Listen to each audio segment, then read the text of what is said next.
But yeah, no, you're everything when you're streaming. You're the actor, you're the director, cinematographer, set decorator, set design, lighting. You know, tech. If something goes wrong tech-wise, you have to fix it and also be, still entertaining people while you're doing that. It sounds like a cool, easy job. Oh, play video games and people will watch you. But there's so much that goes into it on a daily basis. It's crazy. Yeah. Yeah. This alone, just being the quote-unquote host and guiding the show in a natural way, Yes. is already so much work for me. And that's why I need people like Peyton, awesome people like Peyton, to do that side of things. Otherwise, it's too much for me, and then something's going to falter. Yeah, you have to be aware of, you have to be engaged with your guest and connect with them, but also keep in mind, where you're at time-wise and what things you want to cover. So you almost can't do both of those things at the same time. It's why you need a producer. You need somebody like listening to go, okay, now you can move to this commercial break or whatever. If you're doing all that in your head, you can do it, but it's a lot of work, and you can't really fully be present with the person that you're with, and therefore be the best possible host. Oh, yeah. So producers are great. God bless. Essential, even, Oh, yeah. Yeah, God bless. No. God bless Peyton. Yeah. Because he has to deal with me sometimes whenever I'm getting, I don't want to say overwhelmed, but there's a lot on my plate. For instance, when we were building this thing. Oh, yeah. Sometimes I would talk and not finish the sentence. Can you give me an example? Yeah. I'd be like, okay, what we're going to do. Oh, no, actually, because those are actually shorter. We're going to need to. Oh, yeah. That's you're Rolodexing through 8 different problems and trying to solve each one, and then getting an inspiration with the next one and moving to that, and then realizing you've left that other one not realizing like you left the other one hanging, and Peyton's just over here trying to make sense of it all. My favorite thing is, this is how I can tell you're overwhelmed. I'll send you a text message, and you won't read the whole thing. You'll read, like, the first sentence, and then reply back with, like, okay, cool. And there was, like, a question. There's, like, 5 questions at the in end there. of it. And then I will politely just resend the questions Right. in a different text. There's no point in calling it out. You gotta just you gotta go, all right, he's overwhelmed, it's fine. Let's just take it one step at a time. You don't know how much I get angry when people do that to me. So whenever I do that to you, I get angry with me. And that's not fair. I mean, that's not helpful, is it? It makes me learn my lesson for next time. Maybe. I don't think I've done it in a while, have I? You did it about 2 weeks ago. Sorry to break it to you, pal. God damn it. Okay, you know what? Maybe we don't need producers. No, we do. That's a joke. That's a joke. Gosh. Oh, my gosh. Peyton and the internet. That's a joke. For people to get some context, one of the episode, I can't remember if it's the last episode we did or the second to last episode we did, we discussed a lot of things, you starting to live stream, and then in the process of live streaming, I believe. Well, yeah, I forget if I was like, I think I was still pretty new to it. Yes. At the time, and I had some pretty cool success for a little while. It was all about what game I was playing. So I started out playing like Fortnite and then a little bit of Warzone. And the problem was I was never really good at any of those games. I enjoyed them and I had a good time, but mostly it was frustrating and I would just die really quickly. But then this game came along called Fall Guys. Have you played or heard of Fall Guys? I've seen you play Fall Guys. Okay, yeah. So Fall Guys came along and it had a moment. It had a moment for about, I don't know, maybe like 6 months or so. But during that moment, I was a rock star, man. Like I was good. I found a game that I was good at that game. It was a platformer, it was a battle royale still, so there was like stakes while you're watching it the entire time, And man, I devoted my attention to getting good at that game, and I got pretty good at that game. I played in multiple Twitch Rivals events, placing like 3rd and 4th, and finally I won one. It was like 60 players. There were there were 30 teams of 2, all playing in the same lobby, and over multiple rounds, my teammate and I won the whole thing. And then that game sort of disappeared. Not disappeared, but like the competitive scene was there were other tournaments also. I played in probably 10 tournaments altogether in this dumb bean game, and it was going really well. And then suddenly that started falling off, and there weren't as many tournaments. People weren't like quite as into it anymore. Kind of had its moment, and it was sort of done. Yeah. And so then I kind of was like, well, what do I do now? And actually at that moment, I realized I was thinking of myself more as a streamer and like a content creator rather than as an actor. So I sort of took a break to realign and readjust and sort of fix my sort of internal personal lens of how I looked at myself, how I thought of myself. And I'm coming back, and it's better because I've been in acting class, and I'm really taking that really, really seriously and feeling like I'm getting a lot better. And that's great. I've actually been meaning to tell you about the place that I'm going. If you don't have a place you're going, I have. If you're interested in leveling up the craft, I have the place. It's the only place. It's the only place in LA that actually teaches you how to be a better actor. Which is weird. It's weird to say. There's a lot of acting classes out there. Why is this the only one? There's a reason. You've been in acting classes, right? I've never done an acting class. You've never done an acting class? I'm kidding, of course. Okay. Well, some people haven't. I know a lot of people that have. That's insane to me. I that's know. Insane. Yeah, I mean, I know at least one person who's done a lot of TV and a lot of movies and has never been in a class. I feel like I'm quieter. Oh, there we go. This is going to be better. Well, just so we don't branch off too much, let's save the acting class talk. Yeah, we can get to that. Yeah. So where were we? Streaming? Yeah, streaming. You were trying to readjust the lens on yourself. So acting became first, and then sort of finding my way back to it. I was having a lot of anxiety issues coming back, and I also wasn't sure what to do, what to play, and I kind of landed on, let me just find a game that I can play no matter what, because part of the problem with being a streamer is you have to kind of be aware of trends and stay on top of what's the next game that's coming out, what's everybody going to be playing. And I just got tired of that, and that's just not something I wanted to be doing. So I was like, what can I do, day in, day out that's going to be the same but entertaining enough that I can get better at it and grow? And I found chess. And I thought, well, that's something that there is an audience on Twitch for chess. I mean, especially since the Queen's Gambit, it's exploded. So I'm like, that's a game that I can play forever. If that's the game I play, I can play that for 50 years or whatever. And I don't ever have to worry about what's the popular game right now, what's everybody going to be expecting to see, what's everybody going to hope to see.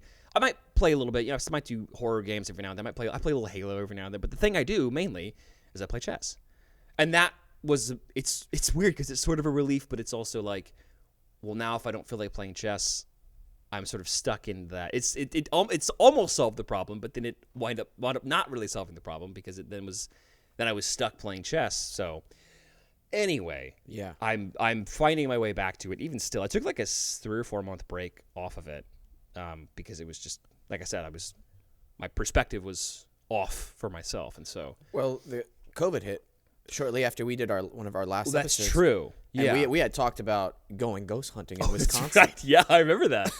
Yeah. Look where our dreams were before COVID. Ghost hunting in Wisconsin. Yeah. Seriously, I would be surprised for people who didn't get a little bit of introspective or anxiety during the beginning stages of it. Yeah. I mean, I think December of 2020 was probably the darkest part of it for me personally, because at first, let's go into what about it? Yeah, so really I think bad? There was a couple things.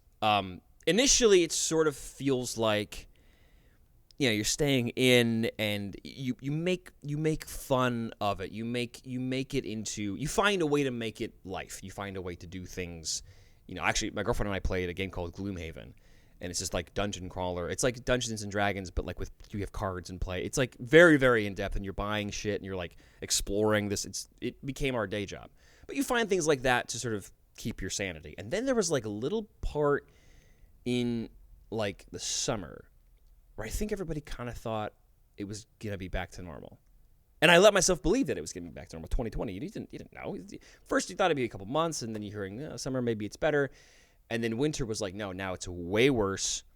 I think part of it was realizing for the first time at that point that this may not go away totally ever, but probably not for at least another couple of years, And also the holidays being the time where I normally see my family. I live, they live nearby. I can drive to see them, but I knew I wouldn't be able to do that. I wouldn't see them on Christmas. I wouldn't be able to do any, that reality setting in and going, oh, damn, this is a big thing that is going to be around for a long time. And it hurts now at that moment. That was the hardest it hit me, I think, was in December. So during that moment, you were very anxious. And we're not going to talk about this too much because, like, I feel almost every single episode, not every single one, but a lot of the episodes have been something COVID related. Yeah. Because it's so part of our lives. It's hard to avoid completely, Yeah. Well, you know what? I'm glad we could see the light at the end of the tunnel now. I feel like now we can, yeah. 2020 was the year we got kicked on our ass. 2021 was the year we figured out how to stand up. Yeah. And I think now we're able to it's like we're in a limp, but we're going to walk forward a little bit, I think. Oh, yeah. That's where we're at now, well, to me. We got a lot of exciting things happening. I want to talk about your new podcast. Can I call it a podcast, or is it a Twitch show or a YouTube show? I can never figure out what the language is to describe it, but it's a talk show, but it's also a game show, but it's kind of like a podcast too. But it can only happen on you couldn't do it on just an audio platform. Yeah, because you have chess is involved, so you have to be able to see the game. That's what I love about it. It's kind of like Hot Wings because you're forced to do something while you're talking, and the thing that you're doing, it drives the conversation. Yeah. And it's been really fun so far. The format's been working. I can't wait to go on this Thursday. Yeah. And I don't know when that will air, but it'll be Thursday. Yeah, I was debating whether I should talk shit to you while we're playing it. Well, yes, you should. But wait, what do you mean? I don't know. I probably won't do it now just because of your reaction. But what if I just the conversation starts all friendly, right? And then we start playing the game, and I'm like, oh, is that all you got? And it gets really aggressive. It becomes very competitive. Right. I probably won't do that because I'm terrible at it. You can. I mean, you can do whatever you want. The point, I really tried to make a show that centered around chess, where it didn't matter if the guests were good at chess or not, or if they knew what they were doing. If they'd ever, I guess last week Sammy Henready had never played chess in her life. Yeah, and seemed like she had a good time. I hope she did. But that's the goal. It should be fun to play, fun to come on the show, even if you have no idea what chess is. Yeah, there are so many great chess stories I've heard from other people. But before we get into that, we're at the 15-minute mark, I feel like. Or am I wrong? Close enough? Yeah. All right, we're going to take a quick word from our sponsor this week, Magic Mind, and we'll be right back. Our sponsor this week is a wonderful company called Magic Mind. You might be wondering, okay, what is Magic Mind? First of all, Magic Mind comes in these cute little bottles, and they help promote a better mood, more productivity, and as well as higher energy levels sustained throughout the day without jitters, without feeling that crash that you normally feel with other energy drinks. Magic Mind has 12 functional ingredients in it, including matcha, which has 130 times more antioxidants than coffee or regular green tea. It has nootropics, that's basically things that help your brain function better, and it promotes better blood flow in your overall body, and it has adaptogens to make you feel good and fight off stress. Some of my favorite ingredients in it are cordyceps mushrooms, which help with your energy throughout the day, as well as turmeric that helps with inflammation. Because you guys know me, I'm always working out. I'm doing yoga every day. I got to keep that inflammation down. No joke, I took Magic Mind 7 days in a row, and I noticed a huge bump up in me being able to memorize lines much more efficiently. My self-tapes became smoother, writing emails just streamlined, and I was dealing with a lot of personal stress during this time, and I felt I had a better control on it. What's also amazing about Magic Mind as a company, they are completely carbon neutral through their proceeds that go back to reforestation in Northern California and the Amazon rainforest. They also donate 5 cents for every bottle sold to mental health charities and services that assist homelessness and impoverished communities here in the U.S. This aspect about the company is so incredible. They are offering a money-back guaranteed with any first purchase. You'll be fully refunded, no questions asked. To top it all off, they're giving listeners from my show an amazing deal. All you have to do is you go to magicmind.co/Wesam, put in the discount code WESAM, and you get 20% off. Again, that's magicmind.co/WESAM, WESAM, and put in the discount code WESAM, and you get 20% off your first purchase. I recommend getting the big pack, something like 14 or 21 bottles, because I'm telling you, after like 5 to 7 days, you're going to notice a huge jump in your overall mood, your productivity, and you're just going to be getting stuff done. Listen, we all go through procrastination and brain fog. This stuff helps out tremendously. Again, go to magicmind.com/WESAM, put in the discount code WESAM for 20% off your first order of Magic Mind. Check it out.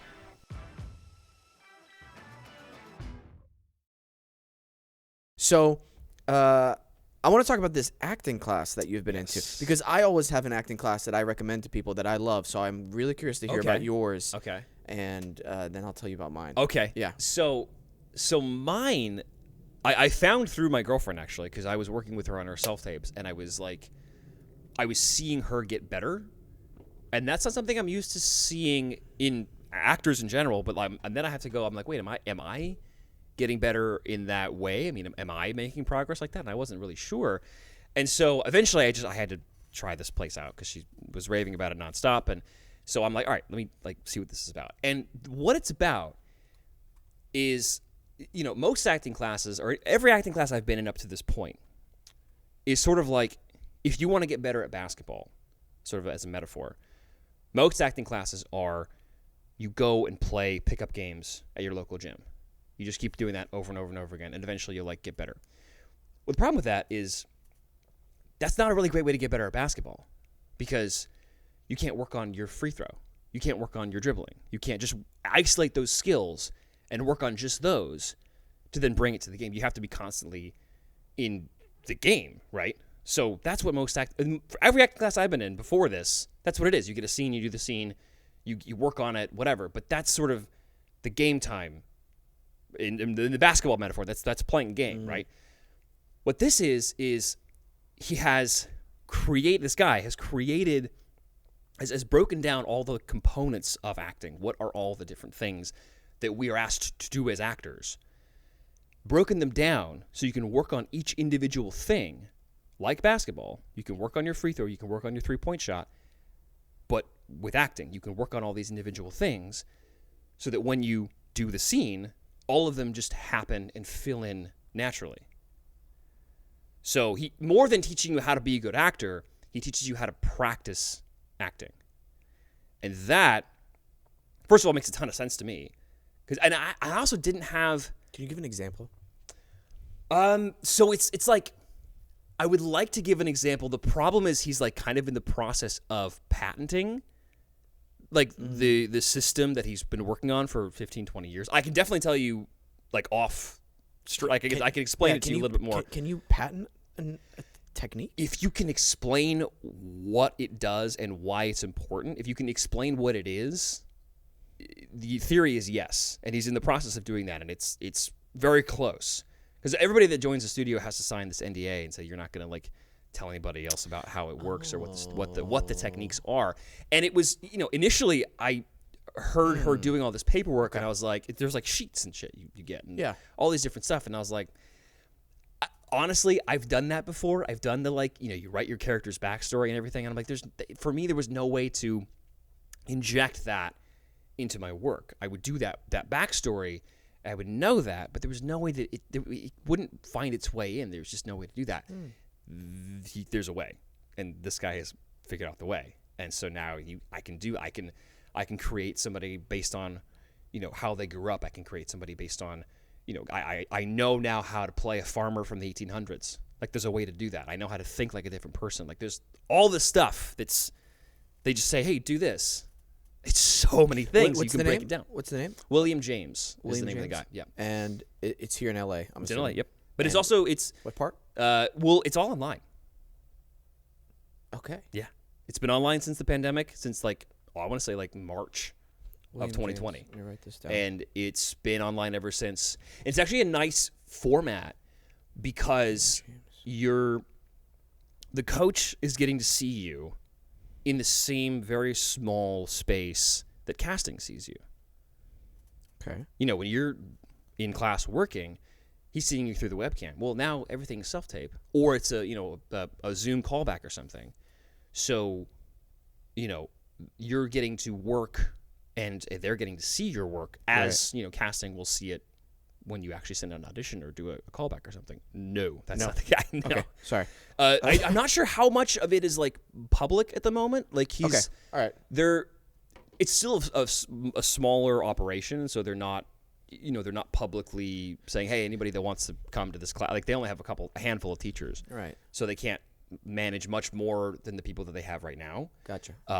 But you piqued my interest. I thought I would. This is the thing. This is why I've like kind of wanting to tell you about this for a while and not really knowing, like, because it's not something, you know, actors have their process, and if you have a way that you like to approach something and you think it's working for you, there's nothing wrong with that. Mm-hmm. And this is not, you know, he'll say it over and over. This is not the only way to do it, but it's the only way that it's a way that he has created that works and that does everything that you need to do as an actor. There's always a how for everything. Yeah. You get lots of direction as an actor. They say you need to commit to this more. What does that mean? Commit? How do you commit to something more? What does that mean? More energy. I need you to be more charismatic. You can't just be charismatic. It's an impossibility, right? Well, well, maybe not. Well, you just tell me to be more charismatic. Maybe not, and then you just flip it on. Yeah. No, you've piqued my interest, and I'm curious to see if in the near future if he has like an introductory workshop class. Yeah. That way I can test the waters. If that makes sense. He's always open for you can always like meet with him and just chat about. Oh, I would rather. Yeah. I think I'd want to do that. That's always the first step is you have a conversation with him and you see sort of where is he at, where he sees where you're at, and not only just are you the right fit for the studio, like is this going to help you, but also are you just he likes to just make sure people are cool, like that. Yeah. And so in doing that, he's created an environment where basically everybody's very cool. Yeah. And they're all there. A lot of them are working now. They're working on shows, but a lot of them aren't. And the ones that aren't are getting callbacks and they're booking stuff. And, right. You know, it's an acting class should be full. Ideally, should be full of either working actors or actors that are almost working or getting callbacks or, you know, getting close to work or booking stuff, you know. Ideally, because if you're surrounded by people that aren't working, that's a problem. You got to go, well, is this working? Like, is this class worth it? Like, why am I here? If no one else is getting work, something must be off, right? Yeah. Right? Yeah. 100%. That's now you piqued my interest. I can't wait to talk with him. Now I'm all curious because we can't talk about it on the podcast right now. Yeah. I have a very bad habit. I'm going to tell you about the acting class I would highly recommend, but I have a bad habit. Whenever I want something, like really want something, I'm that person who will just get it or find a way to get it. Yep. So what happened was, in a responsible manner, I always have to say that, so I'm not like a crackhead. Where's this going? I'm a kind of like a gadget head. Sure. So I like things that streamline my life and make my life easier or super fast. Like I always upgrade every year to the new iPhone, not necessarily because it's not because I need it just because. No, because I know the battery life always kind of dies on those things, and I'm kind of just leasing my iPhone. Yeah. Yeah.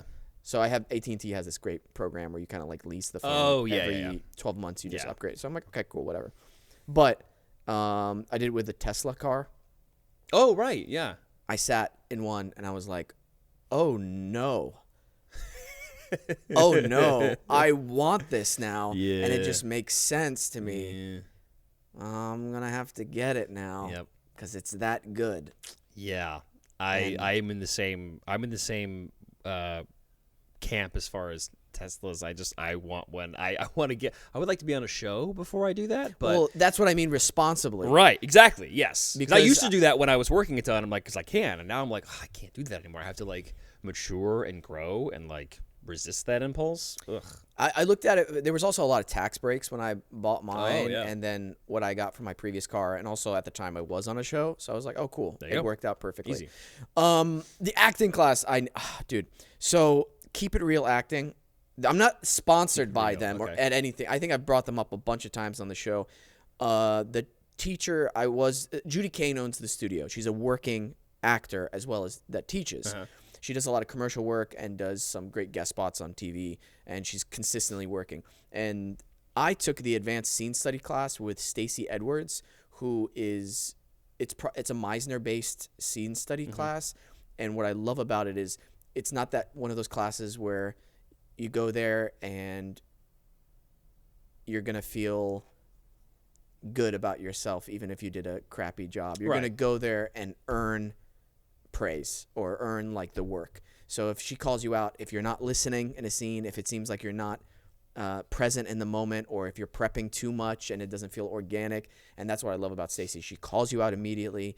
It really helped me focus in on living in the moment instead of everything feeling very prepped, if that makes sense. Oh yeah. Well, that's the goal. My question is, does she tell you how to do those things? Like in terms of through the Meisner technique, yeah. How to be more present? Yeah. What's the how?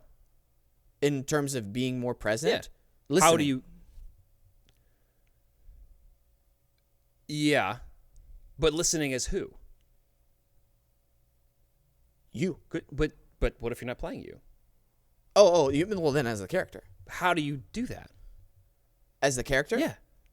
How do I personally do How that? do you listen to someone and Well, I how imagine do myself as the character. I really imagined that. what do you do? I create the entire backstory I need and what I want in the current scenario. Why I've entered like this. Let's say I'm entering my bedroom and I find a stranger in there, and why did I enter the bedroom in the first place? What happened moments before? What happened earlier on in the Right. day? So I'm kind of living in that mindset. And how does that make me feel? How does that make me feel emotionally? What does it do to me physically? There's a lot of that backstory you were talking Yeah, about, yeah. and you said you have trouble. I had trouble injecting it into the Yeah. having that find its way in naturally and organically. That never felt like it was doing anything. See, I had the opposite effect. It felt like Okay. it was doing that helped me out tremendously whenever I write all that stuff down or think about all that stuff, because I don't write anything down anymore. I just think about all that stuff, and it just helps me be in the character more. No. But that's why I'm curious Yeah. to know if I'm doing maybe some of these things in this technique class, some of them automatically or some of them intrinsically. Right. So yes. that's why it's piquing my interest. Yeah, because I think if you discuss it, I think you'll find that there's a lot of those ideas you're talking about. Those are transcendent pretty much across any acting technique, and they're part of his system as well. The most complicated part of it is learning what he calls everything. The different it's a language. It's a completely new language, and it's addressing a lot of the things that you'll be familiar with.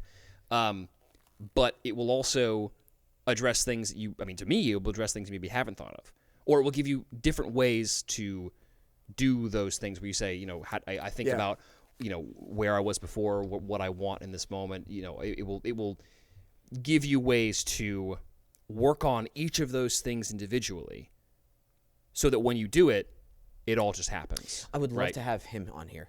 I think he probably would come on.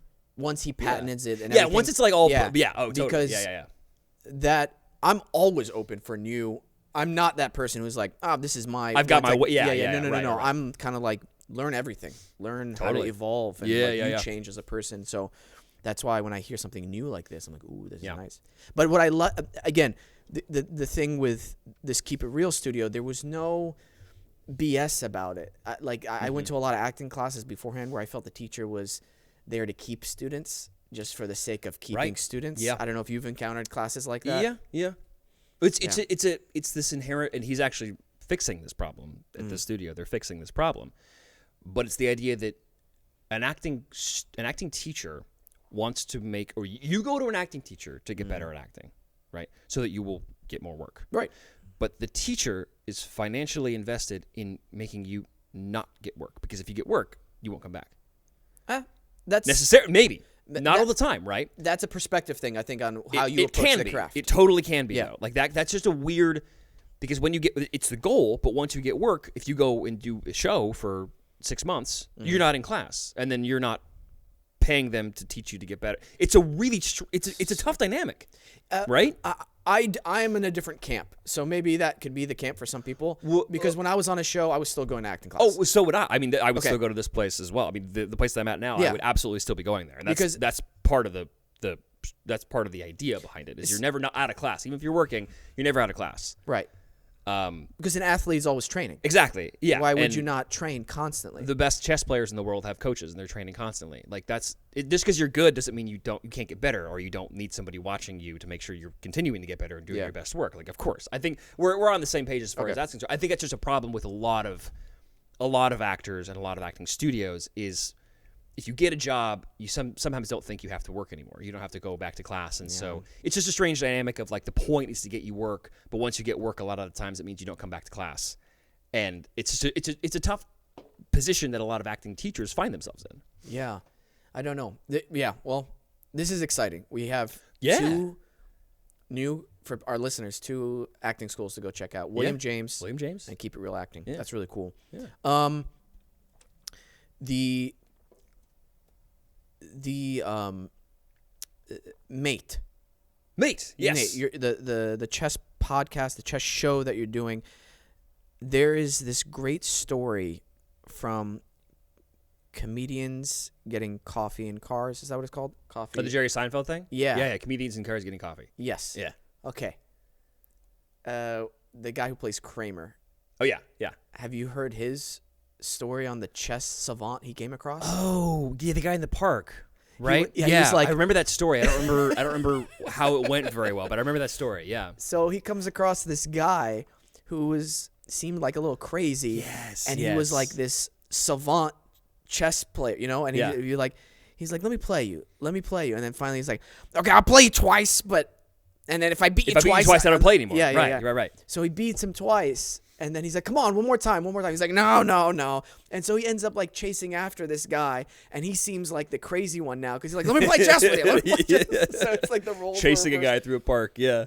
I don't know. Because of do you know how many possibilities there are in chess? There's not there's, I think, unique board configurations. There are more unique board configurations than there are grains of sand on the earth. That's insane. More than there are atoms in the observable universe. What? Yeah. Unless the show I watched last night about chess is incorrect, but that was so I think it's after the first 2 moves, there are 400 different board configurations. After the first 4, there's like 100,000 or something. It's crazy because it's exponential, right? There are 64 squares and there are 16 pieces, and they can all move different ways. And so the number of possible, so there's 20 things you can do at the start. Yeah, and then once each person makes a move, there's suddenly 400. That is so bonkers. Crazy. It's why the game has endured for so long because you almost never play the same game twice. Have you heard of that philosophy thing? And I don't know what it's called, but it's basically the theory that anything is possible. So if you put like a chimpanzee in a room with a typewriter, if you give the chimp infinite enough time, right, he'll eventually, by randomly banging things on the typewriter, he'll type out Hamlet word for word. Right. Well, that's sort of the the inevitability of randomness with infinite time. It's like it's almost not that fascinating to me because it's sort of like it's impossible. You can't it's given infinite time, anything can happen. Right. That's the idea, right? Yes. Like it initially sort of broke my brain, this idea that how could a monkey type Shakespeare? But it's just because it's random. Eventually, the letters will be right and the spaces will be right. Because if you just keep doing it long enough, eventually he'll do it. Because that's the nature of infinity. Right? It overwhelms me when I think about that. It really does overwhelm me. It makes me feel, the only thing visually I can compare it to is going out to the ocean pier at night and seeing vast blackness, but you hear the ocean, and you're like, whoa. That bigness of the ocean and not being able to see it. Have you ever done that? No. Been at the ocean at night? It's terrifying. I've been to the ocean at night. Yeah, I've not like stood out above it on a pier and like not been able to sort of see it. Bro, it's terrifying. Yeah. So that's what chess, all the moves make me feel. I'm like, what can I do? What should I do? Yeah. How do I even start? Well, I've got to make some kind of choice on this. Yeah. And the thing that's really amazing is those people who can play multiple games at once. And then you have, which I'd love to get your opinion about this. Do you think we'll ever beat a computer? Like one of those, what is that one computer that hasn't been beaten yet? I don't think so. Well, I was watching this thing last night, actually, just by happenstance. But so the original chess computers, the supercomputers, were analyzing tens of millions of moves all at once, and they could just compute. Then they made a computer called AlphaZero, and AlphaZero didn't know any chess theory. It just learned. I think it only considers a few hundred moves at a time, something like that, maybe a few thousand, as opposed to the tens of millions that the supercomputers do. But what was when you think about AlphaZero is it only learned how to play chess by playing itself. So it learned the rules of chess, and it played itself millions of times. And through that, it learned what the best moves were. Sometimes it would just run out. Or it would draw. Sometimes it would checkmate. Sometimes go, okay, so that move worked here, so let me keep that in mind for future games. And so it's just an interesting, like, it's a completely different type of chess computer that I think just the sheer knowledge that thing has at its fingertips, it's a calculator. A person might be able to go toe-to-toe with a calculator for a long time, but I think eventually you're going to get outpaced, because there's no psychological pressure either. That's part of the game, is like managing your time and, seeing someone, apparently blunder their queen. And you're like, well, wait a minute, why shouldn't I not just... Can I not just take this? It looks like a free queen. Can I not take it? That doesn't happen when you play computer. There's no... the computer will know, oh, I know I can do this, so I'll just do it. Right? But the human brain will go, wait, is there something I'm not seeing? Like, is this guy really just put... Okay, I think I'm going to take it. Or maybe I won't. I don't know. Yeah. But the computer will always do sort of the right thing, more or less. Now, there are some puzzles, bizarrely, that a computer can't solve, but people can. I can't think of an example of one. Well, to do that would be more complicated than would make sense. But I've seen every now and then there's a puzzle that like a computer will constantly do this thing and this thing, but a human can look at it and say, "Oh, this is what you do."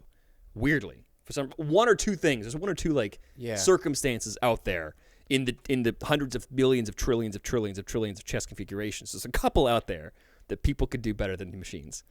But that's not enough, I don't think, to win. Now that's a step towards sentience. The ability to learn from yourself. Yeah, it's absolutely a form of sentience. Self-learning is huge. Then with sentience, it's awareness of your existence. That's right. like the foundational aspect of sentience. Self-awareness, yeah. Where do you think, how many more steps are needed before these computers that we're creating for these kind of things, there's a spark that happens where they're like, whoa. It is singularity, yeah. I don't know. It was something that I didn't used to really worry about, and then I remember I went to this lecture years ago about a guy from a guy who wrote this book called, I think it was Superintelligence, and about this sort of singularity. And my sort of question was, well, it seems to me the more that we learn, the more that we advance human knowledge, the better we get. In some ways, the better we get at caring for each other. The more aware of each other we become, and in a lot of ways, the better life gets. Medicine gets better. Treatments for things that didn't used to be here are now here. Like, I see a lot of progress. Why would you think that something that becomes aware of itself would be harmful to humans? And he's like, it's all about what the thing is programmed to do once it gains this sentience. Because if it's a thing that its number one priority is making paperclips, it will do whatever it has to do to make the most paperclips possible. no matter what the human collateral of that is, no matter how many buildings it has to tear apart, it will just make paper clips. It's that thing that we're worried about, he said. He's like, that unknowability of what's this thing going to be like on the inside? What's it going to do with this newfound, power and knowledge of self-awareness, self-existence, and what's programming going to drive it to do? And there's just no way to know. No. I was like, oh shit, okay. Well, now I'm worried too. Right.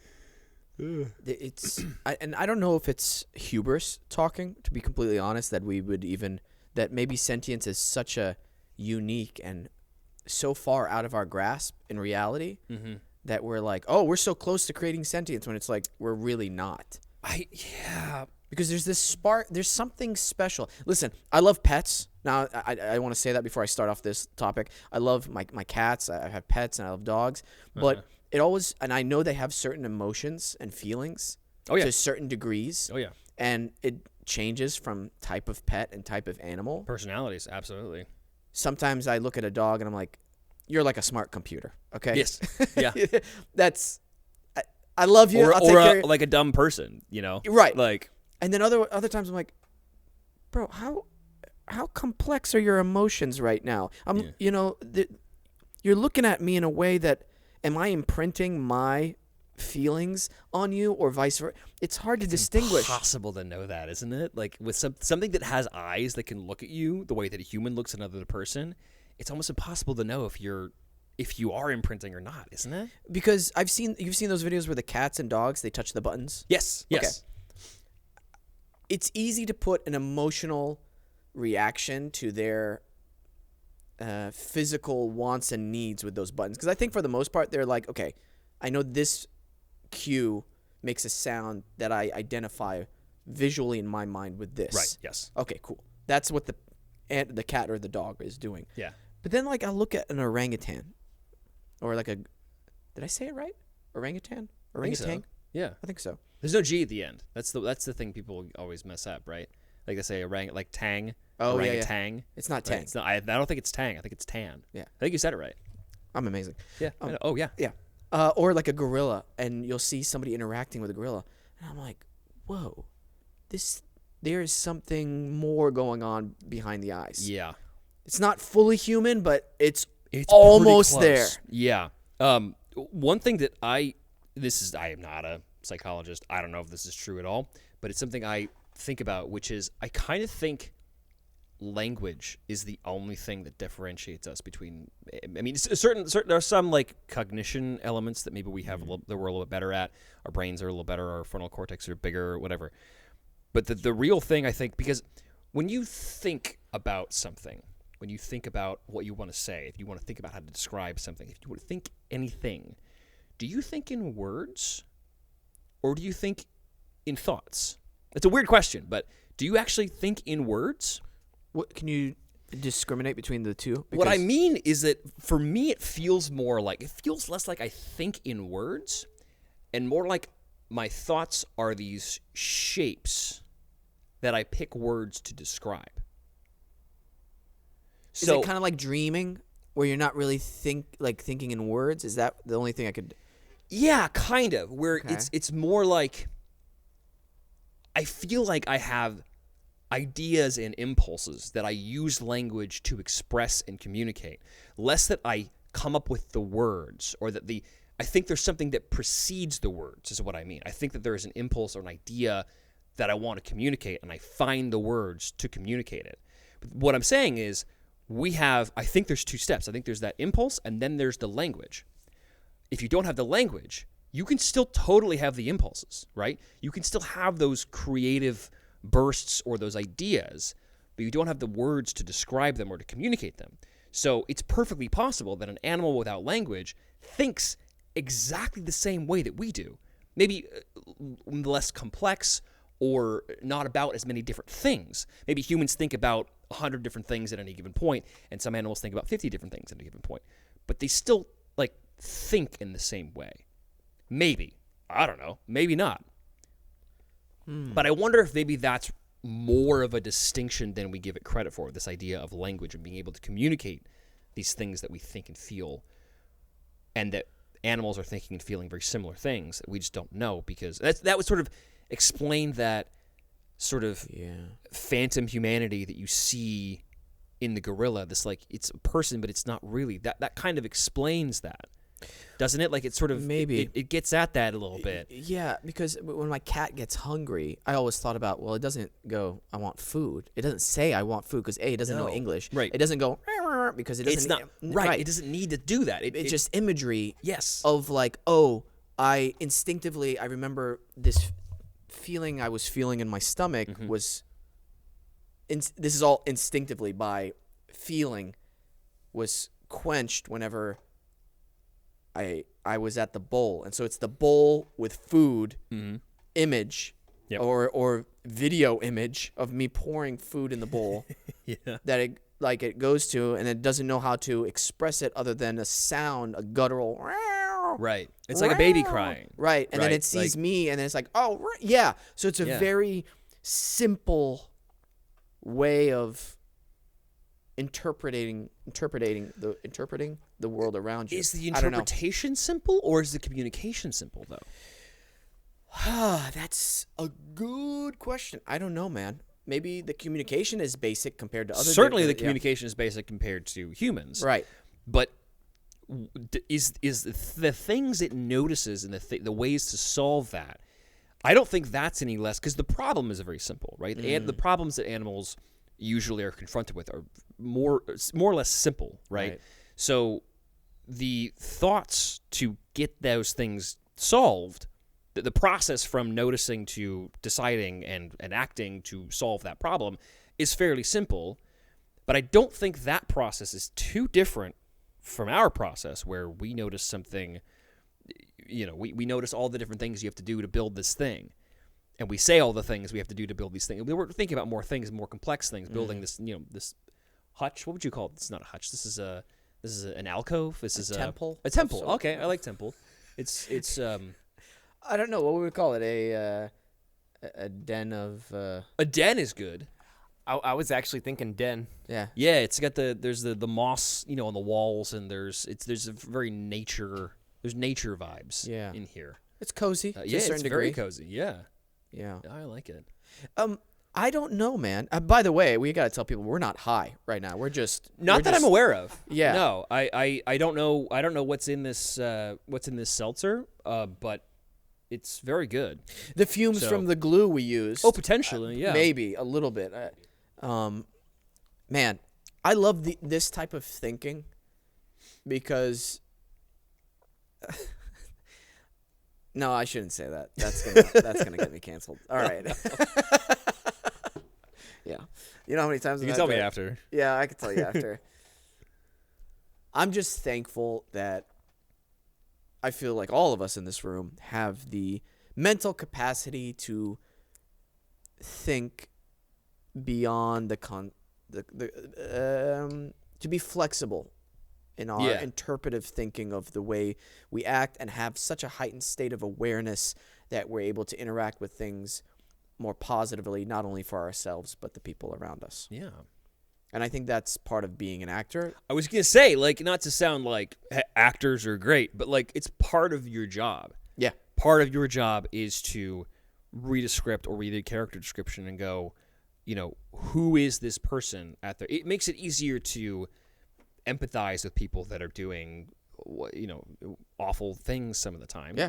But you learn to go, what's driving that?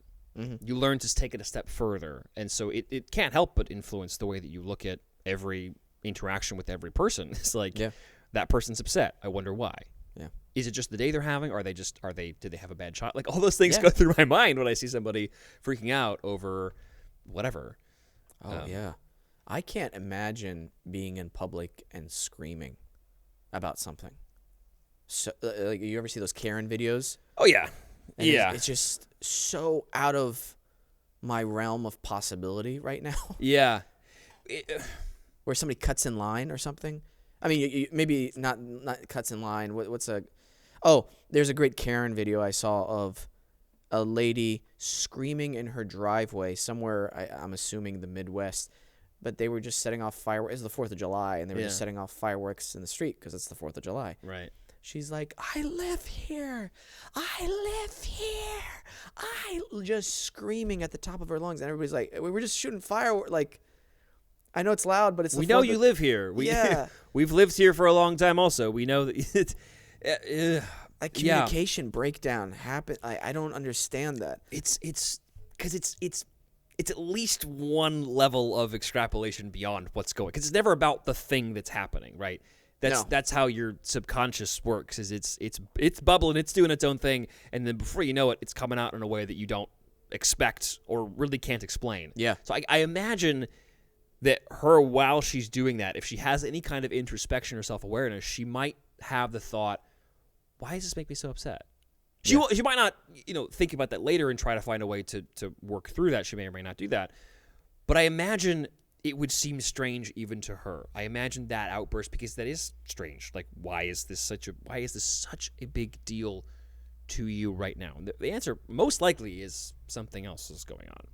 Either that's just kind of who she is all the time, or she's been hurt by something that has damaged the way that she, the way that she just exists and thinks about stuff. I don't know. It's again, that's like the question that actors have to try to answer to the best of their ability. I don't want to bring up their name, but I know someone who thinks, I don't know if you heard Dead by Daylight. Yeah, oh yeah. Yeah, they think it's a survivor-based game rather than a like murderer/chaser based game. Wait, I'm confused. So would they? What? They think it's a survivor-based game? Yeah, as opposed. Well, wait. So you play both? Yeah. What do you mean that you play both roles though? Yeah, I know. That's what I'm saying. Like, they're kind of like, they think it's more leaning towards the survivor-based gameplay rather than the murderer-based gameplay. Well, because there's 4 survivors and 1 killer. Yeah, or why? I don't know. He goes through a lot of thoughts about it. I have no ideas about who this might be. I'm watching where you're looking, and I'm just getting no ideas. No names that start with P are coming to my mind. The reason I bring that up is because of the angry comments you sometimes get on your Dead by Daylight stuff. Oh yeah. Well, like what? Oh, so I have a YouTube channel where the game Dead by Daylight. I'm a huge fan. Right. I have a whole channel where it's just me giving my opinions on things in the game. And without a doubt in my mind, okay, the game is a survivor-sided game. This is not up for debate. This is This is probably why. That's why I call it like DBD opinions. Right. I'm just here stating my opinions. Right. And in my head, this is not up for debate. It is a survivor-sided game. A lot of people don't like that. So I wonder why. I know. Do you feel that way? So I don't know what that means. Because I definitely think it's more fun to be a survivor. A lot more fun. Mm-hmm. I think I see what you mean. Like, to me, when I think of playing that game, I think of being the survivor, and I think of like trying to find ways to hide, and I don't really want to play the killer because I'd rather run from the killer. Mm-hmm. Now that's just a personal preference, though, which again, yours is an opinion also. So it's sort of coming from that personal preference also. Yeah. So I think we might be on the same page more. The way I base it is on the highest level of play. Like, me and my wife watch tournaments of Dead by Daylight. At the highest level of play, it is blatantly obvious Dead by Daylight is a survivor-sided game. Because once the survivors who know the game by the back of their hand, right, and their communication with each other is freaking insane. Huh. And the way, like, the killer can chase one person. By the time that chase is done, boom, 3 generators are done. He hooks them. 2 generators are done. They unhook. They're leaving. Right. They've found a way to, like, they found the rhythm of the game. I see. Yeah. So when everyone plays the game at their best, yes, you're saying the survivors will always win. Yes. If everyone plays at the top level, every single time, survivors will win. Yes. In my opinion. That's a testable opinion, though. Yes. I mean, that's something that you can actually. You could, in theory, test with the best players in the world over and over and over again, see what results come out. Right. I think that would be an accurate prediction. Right. Personally, that sounds like that would there's probably a tournament happen. We're watching right now, and any time the killer wins, like it's 'cause someone messed up. 90% of the time, the commentators are going like, ooh, the survivor did this. Oh, I wouldn't have done that if I was. And so it's all pointing at like, oh, the killer didn't necessarily do anything insane to win. The survivors miscalculated. Screwed up. Interesting. We got to go on the hour mark. Or we good? Yes. Okay. Well, hey, thank you for tuning in live on Adobe Radio. Really appreciate you guys. The numbers have been great. Make sure you subscribe to us on YouTube, Apple Podcasts, Spotify, and don't worry, the show continues on. All you got to do is check it out tomorrow morning on any of those platforms, and then you can see the rest of the show. Thanks, guys. You opened a can of worms. I lost track of time completely. Wasn't even looking at it. You were doing the 2-minute thing, and then suddenly we got Dead by Daylight. I was like, I'm fine with this. Made my mind go I know. somewhere else. Well, I think now, because I've played the game at your place, actually you're right. The killer is at a huge disadvantage. Crazy disadvantage. Yeah. And the things that they make him or her or it, like, their handicaps, you know, like with the attacks and then the recharge, or what it's called, the delay. Yeah. Yeah. And I mean, the game's completely, most of it's like RNG. Like a killer could come in with like, there's a perk where like once all the generators are done, he can one hit down everybody. Like if a killer comes in with that and the survivors have nothing to back it up with. So like there are so many different that's like a charm scenarios. you can use, right? There's like you have to have that in your Rolodex of things, so but have to bring that in at that point for that to work. And that's not a reliable strategy. You know, that's in my head, if everybody came in no perks, right, nothing, the base game, survivors have the upper hand and I have to always specify at the highest level of play, assuming perfect play. Yes, because the thing to sort of draw an analogy, the thing about chess. Perfect play is a draw all the time. If both sides play perfectly and you do have you heard of the Bond Cloud attack? No. It's where you both move the E4 pawn or the E pawn and then you move your king out. I haven't researched it a lot, but it looks like a completely backwards what the hell? But it's a really I don't know more about it, but but it's there's lots of things in chess like that where most of the time grandmasters play each other, they draw. A lot of the time. I mean, there was the World Chess Championship with Nepo and Carlsen, and I think there were they played, I forget how many matches, but a lot of them were draws. Most of them were draws. I think Carlsen won 4, but then everything else was a draw. Draw. So perfect play is a draw. Perfect play should always be a draw, right? Regardless of the game type, perfect play is a draw. Ideally, in a really strict skill-based, games like poker, there's chance involved. That's what makes games fun sometimes. Even if you play perfectly, it doesn't go your way. Yeah. But a game like chess, and I think a game like Dead by Daylight, you're saying, where it's skill, perfect play should be a draw. Okay. That makes sense. That makes sense. To wrap it up, when are we going to go ghost hunting? That's right. One of the questions on Mate that can come up is, have you ever seen a ghost? And it's one of my favorite questions to ask people because they almost always have something to say, and I just am so craving that experience of being able to say, hey, this thing happened to me. I don't know what it was. It looked like there was someone standing there, and then I looked and they were gone, which means there can't have been someone standing there. But that experience of going, dude, I don't know what that was. Yeah. I crave that. But I wonder if it will happen to me. I don't know. I don't know. We got to do a show. Yeah, we should. We got to. No, I'm being serious. I am too. No, I am too. Because I don't know if I lean more towards the skeptic side. Me too. Oh, yeah. So. Well, what do you mean by that? I know. Listen. I love all the ghost hunting shows for personal reasons, okay? Yeah. Some of them I don't like. Some of them I do like. But I know how easy it is to edit things. And I'm not calling them liars. Right. I'm not. Because I would get sued. What I am saying... Yeah. No, I'm kidding. No, I really am not calling them liars. But I just know how easy it is to edit things. And unfortunately, sort of the point of a ghost hunter show is to entertain. At the smallest level, at the most basic level, the point of a TV show is to entertain. Right. And if nothing happens on a ghost hunting show, if there's nothing caught on tape, no moment of any kind that's sort of you can pitch this is a ghost, it sort of fails to deliver its key promise, right? So it's a trap kind of, because at some point you're probably not going to have anything to say, oh, this we saw this. Right. So what do you do then? And not to say that that's what happens all the time or even most of the time, but it is that promise that they make. They say, "Hey, we are ghost hunters. We're gonna show you something cool." You have to know that's what it is, though. You have to know that you're getting into it to watch this show for entertainment rather than as, what I always like more than physical evidence. I just like people's stories.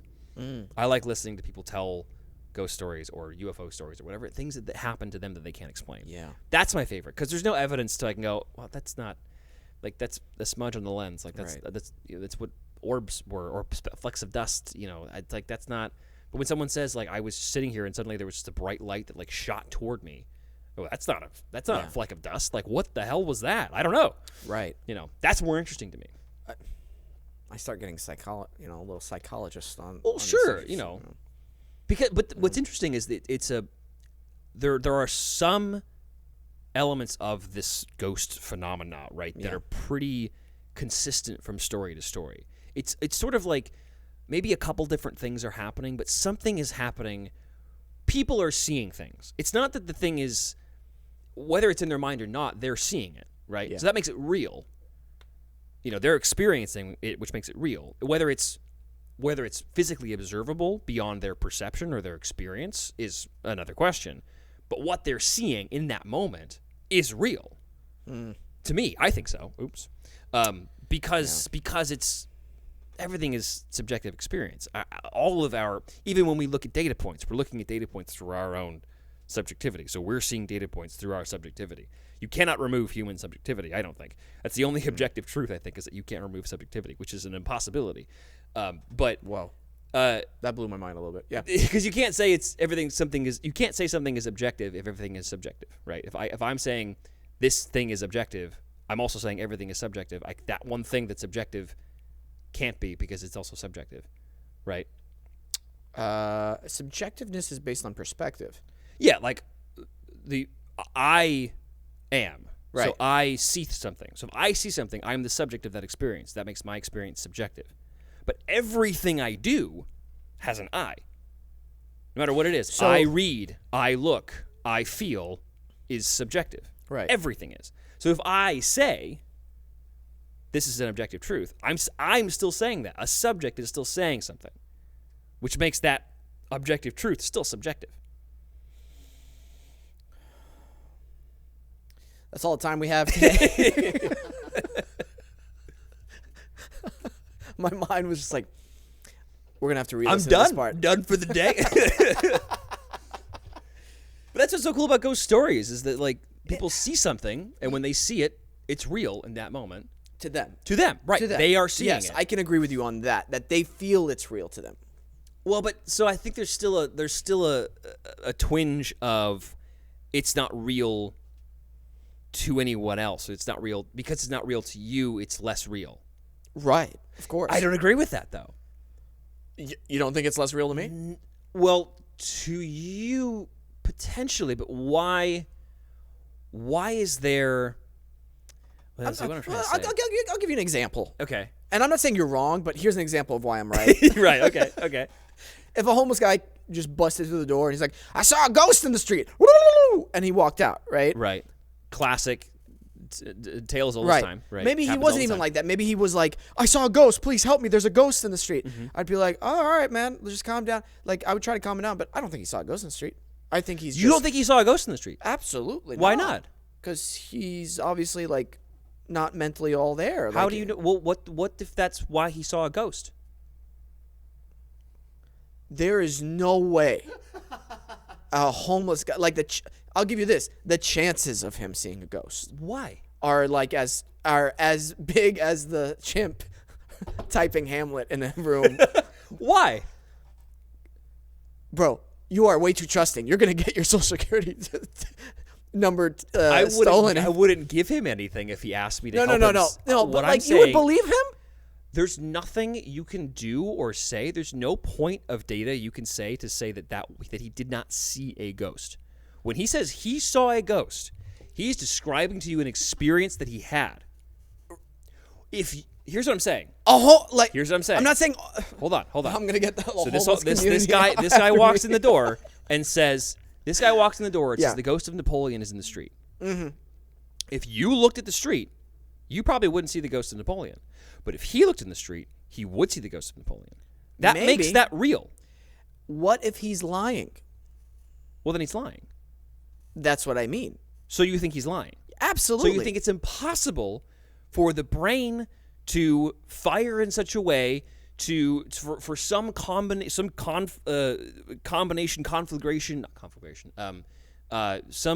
smoothie of emotions, hormones, environmental effects could make it so that he saw a figure in the street that looked like Napoleon, that he could hallucinate that thing. Regardless of whether there is any mental illness or whatever, there's this thing called infrasound. I don't know if you've heard of infrasound. Infrasound is this really low, right? They can make it seem like it can give you feelings of dread. They can make it seem like you see things out of the corner of your eye, right? This is a potential. We can't answer everything, but it's a potential like natural phenomenon that explains that experience of seeing a ghost. So when someone sees that, when they see a figure out of the corner of their eye, they are seeing it. But whether you would see it in that moment, or if you went to that exact place in that exact time, would you also see it? Not necessarily. Does that mean it's not real? No, not to me. I would not say that makes it not real. Yeah, but that makes it subjective. Yeah. See, first of all, I was thinking like, okay, if there is, because I believe in reincarnation, if there's no reincarnation, and then Mr. Napoleon Bonaparte decided to come to L.A. on the corner of Burbank and Vineland, like, what's he doing here? Was he just chilling in the street? Just like, I wanted to visit North Hollywood. I wanted to see Adobe Studios. Well, but he's not That's saying where I'm. he's not saying he sees. Well, in this example, in this very strange, very specific example, right, where a homeless man sees the ghost of Napoleon Bonaparte, right, he's still saying he sees the ghost. He's not saying Napoleon is out there. He's saying he sees the ghost of Napoleon. That's different than Napoleon becoming reincarnated and walking across the street. Wouldn't you agree? I'm sorry. I wasn't saying is the reincarnation like he's in physical form. I'm saying like it's the ghost, like the spirit of him. Just chilling here. He decided to come to IW Not necessarily. Studios? Not necessarily. Because so you're assuming that ghost means that ghost in that context means there is a spirit and there is a spiritual realm. Right. And Napoleon exists in that spiritual realm and broke through that spiritual realm to be at this exact moment at this exact time. First of all, also possible. Not super likely in my opinion, but perfectly possible. But when someone says ghost, they don't necessarily say all of that when they say ghost. They don't, by saying they see a ghost, they're putting a word to an experience, right? It just clicked for me. They're assigning language to this. So they see this thing that they describe as a ghost because it's sort of see-through. It's this thing that we've seen. It's this phenomenon that's been happening for however long. So him seeing the ghost is perfectly real. Yeah, you know what? Right. I just, it clicked for me. Okay, cool. Yeah. If he came in, I'd be like, oh, he's on drugs. So he did see it. Even if he, so he totally might actually see it. Yeah. So and in if his he mind, sees it on drugs, it's still real. Yeah, you know what? Yeah, there is a possibility. But not that you would see it if you did the same drugs. Maybe we shouldn't go ghost hunting, because if we're having these conversations in a haunted house, I think all the ghosts will be like, you know what? These guys are just way too in their heads. I'm bored. We start talking I'm a ghost. I'm trapped here eternally, and I'm bored by this conversation. We start talking with the ghosts. We're like, okay, I see you, but do I really see you? But is that real? Do you see me? And what's your perspective like? Oh, God. I can't wait for Thursday.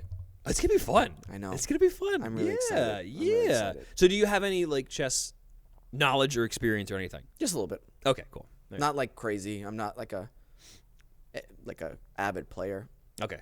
I played with my brother a couple times. Okay. I won one, lost one. I was like, I'm done with this. See ya. I was like, let's end it 1-1, and we're both happy. Yeah, right. No one has the upper hand. Right. You're sort of I hate it, and this is what I hate in chess. Whenever you lose by a silly move. Oh yeah. That is like that connect four loss feeling where you're like, it's sort of. It's both, because it's frustrating because you go, I could have prevented that, but it's also, there's some solace in it because you go, well, that wasn't because they happened to roll the right number or they drew the right card. They won because I made a mistake and they saw it. So then I can go, well, I can work on that. I can go and do puzzles. I can go do other things to train my brain and get better so then I can come back and not make that mistake again. Yeah. You know, that's actually what's great about chess.com is that you can, if you have I think if you do it for free, every time you play a game, you can go back through. The game will take you back, the computer will take you back through the game, and it will say, where did you make mistakes? Oh. Where did you make good moves?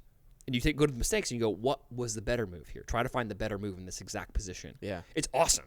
I do it basically every day. I play a lot of chess. I play a lot of blitz games. So it's 3-minute timer. Yeah. And you get 2 seconds on the timer every time you make a move. It's very fast. What if it happens if you don't move? You lose eventually. If you don't move, you have 3 minutes to move. If you run out of time, you lose. Doesn't matter. It doesn't matter if you're way up in material. Doesn't matter if you got 4 queens on the board. If you run out of time, you're done. You lose. What? Yeah. That's how most should we do that Thursday? We will have a 2-hour timer apiece. Okay. The point is not to have time pressure. The point is to have no time pressure. The longest amount of time you can play a game on chess.com is 2 hours. Okay. That's the longest. So, but we'll both have 2 hours, which means the game can take as long as 4 hours. We don't need that much time. We'll go back and forth. We're going to try to keep it about an hour is what we're going to try to do. No, we're not. I'm going to get the perfect game on you. You're like, this was a mistake. But, oh, my God. Week 3, I'm already regretting my guest. Where can people see it, mate? On YouTube? So it'll be on twitch.tv/Jason Dolley, live Thursdays at 3 p.m. Pacific, and it goes to YouTube Fridays at Mate with Jason Dolley on YouTube. On Fridays at usually around 3. Awesome. The whole thing will just go there. So great. Tune in live, but if you miss it, come by the next day to YouTube. Sounds good. Thanks for coming again, dude. Thanks for having me. It's really good to see you again. Yeah, it's good to see you. I always love coming on the show. We just talk about whatever. I know. It's great. Yeah. I love it. Peyton, play us out. Hey, thank you for watching this show. Seriously, I really love doing this show, and I love that you're a part of it as well. If you enjoyed today's episode, it helps us out if you just share it, you know. Hit the subscribe button, the little bell icon, and leave a comment on a funny part or maybe whether you disagree with Jason's aspect of ghosts or you agree with me.